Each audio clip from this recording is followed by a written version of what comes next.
Linyi একটি চাকু দিয়ে তাকে মারার বুদ্ধি করে, আর অন্যদিকে কুইলিন তার হাতে একটি পিনের মাধ্যমে তাকে মারার প্ল্যান করে। আর তারা দুজন যখন তাকে ধরতে যাবে তখনই সেখানে ইউ চলে আসে, আর তখন তারা তাড়াতাড়ি করে সেই সুইমিং পুলে লাফ দেয়, আর সেই পুলের মধ্যেই তাদের দুজনার একসাথে দেখা হয়ে যায়। আর অন্যদিকে আমরা দেখতে পাই যে সানজিং এর অধীনস্থ কিছু সৈন্যরা সেই প্যাভিলিয়নে এসেছিল পিসিকে ধরার জন্য। আর অন্যদিকে আমরা দেখতে পাই যে লিনি আর কুইলিন পুলের ভিতরে থাকতে থাকতে হঠাৎ করে তারা মারামারি শুরু করে দেয়।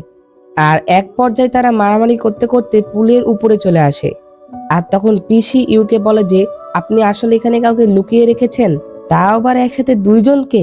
আর তখন লিনি তাদেরকে বলে যে আমাদের ভুল হয়ে গিয়েছে, আমরা একটি দুর্ঘটনাবশত এখানে চলে এসেছি। আর তখন ইউ বলে যে নির্লজ্জ, এখন আমার রুম থেকে বেরিয়ে যাও। তখন তারা দুইজন সেখান থেকে বেরিয়ে যায়। তো এরপরই সেখানে সানজিং এর অধীনস্থ সেই সৈন্যরা চলে আসে।